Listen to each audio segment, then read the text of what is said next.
ಸ್ನೇಹಿತರೆ, ದೇಶಾದ್ಯಂತ ಗಣೇಶನ ಉತ್ಸವವನ್ನ ಅತ್ಯಂತ ವಿಜೃಂಭಣೆಯಿಂದ ಮಾಡ್ತಾ ಇದ್ದಾರೆ. ಗಣೇಶನಿಗೆ ವಿಶೇಷವಾದಂತಹ ಪೂಜೆ, ಅಲಂಕಾರ, ಹೋಮ, ಹವನಗಳು ಕೂಡ ನಡೀತಾ ಇದ್ದಾವೆ. ಈ ಸಂದರ್ಭದಲ್ಲಿ ಗಣೇಶ ಹಬ್ಬದ ಹಿನ್ನೆಲೆಯನ್ನ ತಿಳಿದುಕೊಳ್ಳೋಣ ಬನ್ನಿ.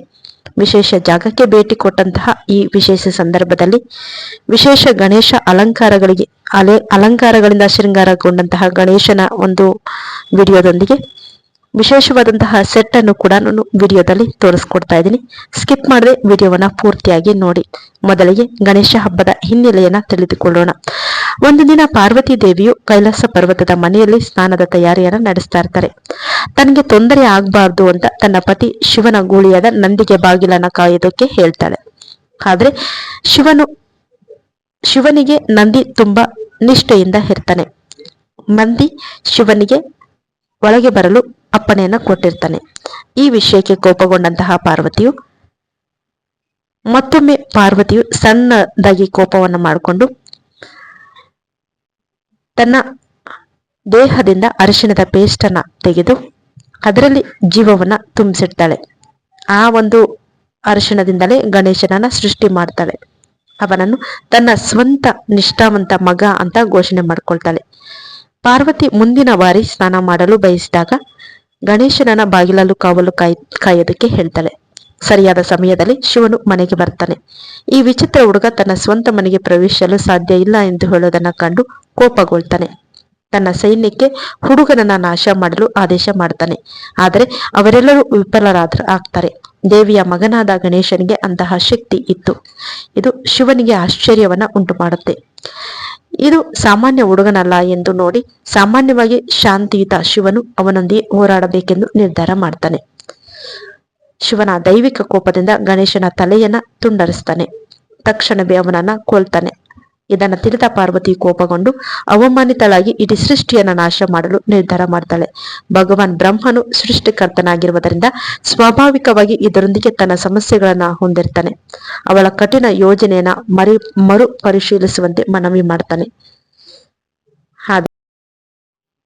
ಆ ಷರತ್ತುಗಳು ಮತ್ತು ಕಠಿಣ ಬೇಡಿಕೆಗಳು ಏನು ಅಂದ್ರೆ, ಗಣೇಶನನ್ನ ಮತ್ತೆ ಜೀವಂತಗೊಳಿಸುವುದು. ಎರಡನೆಯದು, ಇತರ ದೇವರುಗಳ ಮುಂದೆ ಅವನನ್ನ ಶಾಶ್ವತವಾಗಿ ಪೂಜಿಸುವುದು.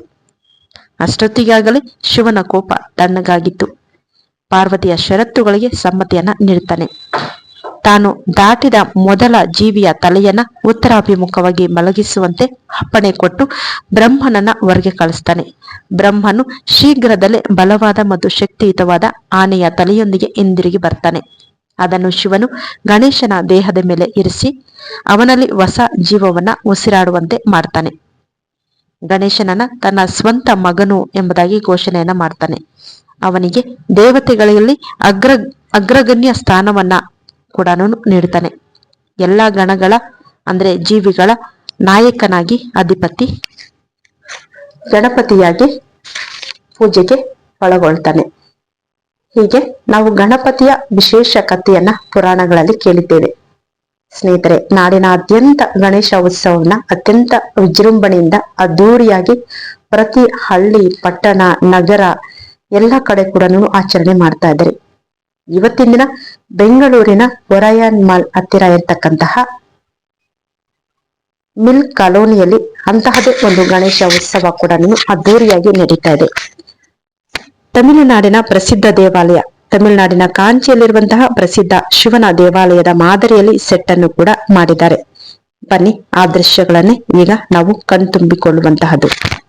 ಸ್ನೇಹಿತರೆ, ಮೋದಕ ಪ್ರಿಯ ಗಣೇಶನಿಗೆ 32 ಹೆಸರುಗಳು. ಮೋದಕ ಪ್ರಿಯ ಗಣೇಶನಿಗೆ 100 ಹೆಸರು. ಆತನ ಮಹಿಮೆಯನ್ನು ಬಣ್ಣಿಸುವ ಈ ಎಲ್ಲ ಹೆಸರುಗಳು ಕೂಡ ಅರ್ಥಪೂರ್ಣ. ಅವನಿಗೆ ಏಕದಂತ, ಮಂಗಳಮೂರ್ತಿ, ವಿಘ್ನೇಶ್ವರ, ದುಃಖಹರ್ತ, ಸುಖಕರ್ತ, ಲಂಬೋದರ, ವಿನಾಯಕ, ಗಜಮುಖ, ಮೂಷಿಕ ವಾಹನ, ಮೋದಕ ಪ್ರಿಯ ಮೊದಲಾದಂತಹ ಅನೇಕ ಹೆಸರುಗಳು ಇವೆ. ಸರ್ವರ ಮಂಗಳಕಾರಿ ಆಗಿರುವುದರಿಂದ ಅವನಿಗೆ ಮಂಗಳಮೂರ್ತಿ ಅಂತಾನು, ವಿಘ್ನಗಳನ್ನು ವಿನಾಶ ಮಾಡುವುದರಿಂದ ವಿಘ್ನೇಶ್ವರ ಅಂತಾನು, ದುಃಖವನ್ನು ಹರಸಿ ಸುಖವನ್ನು ಕೊಡುವುದರಿಂದ ದುಃಖಹರ್ತ, ಸುಖಕರ್ತನೆಂದು ಅವನ ಮಹಿಮೆ ಇದೆ. ಲಂಬೋದರ ಎಂದರೆ ವಿಶಾಲ ಹೊಟ್ಟೆ, ಅರ್ಥಾತ್ ಎಲ್ಲರ ಅಪರಾಧಗಳನ್ನು ತನ್ನ ಹೊಟ್ಟೆಗೆ ಹಾಕಿ ಕ್ಷಮೆ ನೀಡುವವನು ಅಂತ ಅರ್ಥ. ಹೀಗೆ ಅವನ ಅನೇಕ ನಾಮಗಳ ಗುಣವಾಚಕ ಆಗಿವೆ, ಅನೇಕ ನಾಮಗಳು ಗುಣವಾಚಕಗಳಾಗಿವೆ. ಇಲಿ ಚಂಚಲ ಮನಸ್ಸಿನ ಸಂಕೇತ ಆಗಿದೆ. ಕಂಪ್ಯೂಟರ್ನಲ್ಲಿ ಹೇಗೆ ಮೌಸಿಂದ ಯಾವುದೇ ಕೆಲಸ ಮಾಡ್ಬೋದೋ ಹಾಗೆಯೇ ಇಲಿಯ ಮೇಲೆ ಸವಾರಿಯೂ ಕೂಡ ಮನಸ್ಸು ಬುದ್ಧಿಯ ಮೇಲೆ ನಿಯಂತ್ರಣ ಮಾಡುವ ಸಂಕೇತ ಆಗಿದೆ. ಗಜಮುಖ ಬಲಶಾಲಿ ಅಥವಾ ಶಕ್ತಿಯ ಪ್ರತೀಕವಾಗಿದೆ. ಮೋದಕ ಪ್ರಿಯ ಅಂದರೆ ಸ್ನೇಹ ಮತ್ತು ಮಧುರತೆಯ ಸಂಕೇತ ಆಗಿದೆ. ಗಣಪತಿಯ ಬಗೆ ಬಗೆಯ ಅವತಾರಗಳು, ಒಟ್ಟಾರೆಯಾಗಿ ಹೇಳಬೇಕಂದ್ರೆ 32 ಬಗೆಯ ಅವತಾರಗಳಲ್ಲಿ ಗಣಪತಿ ಕಾಣಿಸಿಕೊಂಡಿದ್ದಾನೆ. ಗಣೇಶನ ವಿವಿಧ ಹೆಸರುಗಳು ಮತ್ತು ಅವುಗಳ ಅರ್ಥ ಅಂದರೆ ಬಾಲಗಣಪತಿ, ಗಣಪತಿಯ ಎಳೆಯ ಮಗುವಿನ ರೂಪ. ಇದರಲ್ಲಿ ಸ್ವಾಮಿಯು ತನ್ನ ಬಾಲ್ಯದ ಸುಂದರವಾದ ಮತ್ತು ಮುದ್ದಾದ ರೂಪ ಆಗಿದೆ. ತರುಣ ಗಣಪತಿ, ಗಣಪತಿಯ ತಾರುಣ್ಯವನ್ನು ಪ್ರತಿನಿಧಿಸುವ ರೂಪ ಇದಾಗಿದೆ. ಇದು 8 ಕೈಗಳನ್ನು ಮತ್ತು ಮುರಿದ ದಂತವನ್ನು ಹೊಂದಿರುತ್ತೆ. ಇನ್ನು ಭಕ್ತಿ ಗಣಪತಿ, ಸುಗ್ಗಿಯ ಅವಧಿಯಲ್ಲಿ ರೈತರಿಂದ ಪೂಜಿಸಲ್ಪಡುವ ಗಣಪತಿ ಅವತಾರ ಆಗಿದೆ. ಈ ಗಣೇಶನ ಕೈಯಲ್ಲಿ ಬಾಳೆಹಣ್ಣು ಮತ್ತು ತೆಂಗಿನಕಾಯಿ ಇರುತ್ತೆ. ಇನ್ನು ವೀರ ಗಣಪತಿ ಅವತಾರದಲ್ಲಿ ಗಣಪತಿಯು ಆಯುಧಗಳನ್ನು 16 ಕೈಗಳಲ್ಲಿ ಹೊಂದಿರುತ್ತಾನೆ. ಗಣಪತಿಯ ಈ ವೀರ ಅವತಾರವು ಯುದ್ಧಕ್ಕೆ ಸನ್ನದ್ಧವಾಗಿರುವ ರೀತಿಯಲ್ಲಿ ಕಾಣಿಸುತ್ತೆ. ಇನ್ನು ಶಕ್ತಿ ಗಣಪತಿ ಅವತಾರದಲ್ಲಿ ಗಣಪತಿಯ ತೊಡೆಯ ಮೇಲೆ ಸ್ವಾಮಿಯ ಒಬ್ಬ ಪತ್ನಿಯು ಹೂಮಾಲೆಯನ್ನು ಹಿಡಿದು ಕುಳಿತಿರುತ್ತಾಳೆ. ಈತನ ಕುಟುಂಬವನ್ನು ಕಾಪಾಡುವ ದೇವರು ಎಂದು ಪೂಜಿಸಲಾಗುತ್ತದೆ. ಇನ್ನು ದ್ವಿಜ ಗಣಪತಿ, ದ್ವಿಜ ಅಂದರೆ 2 ಬಾರಿ ಜನಿಸಿದವನು ಎಂದರ್ಥ.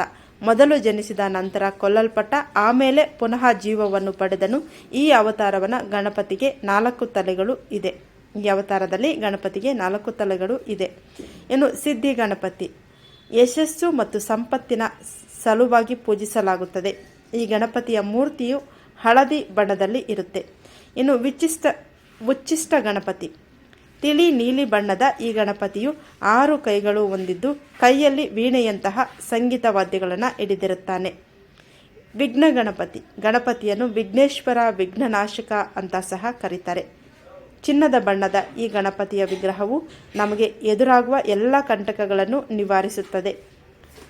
ಇನ್ನು ಕ್ಷಿಪ್ರ ಗಣಪತಿ, ಕೆಲವು ವರ್ಣದ ಈ ಗಣಪತಿಯ ಹೆಸರೇ ಸೂಚಿಸುವಂತೆ ಕಾರ್ಯಗಳನ್ನು ಕ್ಷಿಪ್ರವಾಗಿ ಅಂದರೆ ಶೀಘ್ರವಾಗಿ ಸಿದ್ಧಿಸಿಕೊಳ್ಳಲು ನೆರವಾಗ್ತಾನೆ. ಹೇರಂಬ ಗಣಪತಿ, ದೀನರನ್ನು ಉದ್ಧಾರ ಮಾಡಲು ಅವತರಿಸಿದ್ದಾನೆ. ಈತನಿಗೆ 5 ತಲೆಗಳು ಇದ್ದು ನೆಗೆಯಲು ಸಿದ್ಧವಾಗಿರುವ ಸಿಂಹದ ವಾಹನವನ್ನು ಎರೆದಿರುವ ಅವತಾರ ಇದಾಗಿದೆ. ಲಕ್ಷ್ಮೀ ಗಣಪತಿ, ಸಹೋದರಿಯರಂತೆ ಕಾಣಲಾಗುತ್ತದೆ. ಚಿನ್ನದ ಬಣ್ಣದ ಈ ಗಣಪತಿಯು ಹಣ ಮತ್ತು ಐಶ್ವರ್ಯಗಳ ಸಂಕೇತವಾಗಿ ಪೂಜಿಸಲಾಗುತ್ತದೆ. ಇನ್ನು ಮಹಾಗಣಪತಿ, ಮಹಾ ಎಂಬ ಮಾತೆ ಶ್ರೇಷ್ಠ. ಮಹಾ ಅಂದರೆ ಕೆಂಪು ಬಣ್ಣದಲ್ಲಿರುವ ಈ ಗಣಪತಿಯು ಶಕ್ತಿಯ ಜೊತೆಯಲ್ಲಿ ಕುಳಿತಿರುತ್ತಾನೆ. ವಿಜಯ ಗಣಪತಿ, ಹೆಸರೇ ಸೂಚಿಸುವಂತೆ ವಿಜಯದ ಸಂಕೇತ. ಈತನಿಗೆ 4 ಕೈಗಳು ಇದ್ದು ಮೂಷಿಕ ವಾಹನನಾಗಿ ಎಂಬುದಾಗಿ ಕರೀತಾರೆ.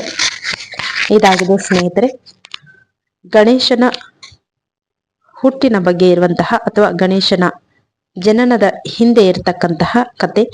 ಹಾಗೇನೆ ವಿಶೇಷವಾಗಿ ಗಣೇಶನನ್ನ ಅಲಂಕಾರ ಮಾಡಿರುವಂತಹ ಒಂದು ವಿಶೇಷವಾದಂತಹ ಒಂದು ಜಾಗಕ್ಕೆ ಭೇಟಿ ಕೊಟ್ಟಂತಹ ವಿಶೇಷ ವಿಡಿಯೋ.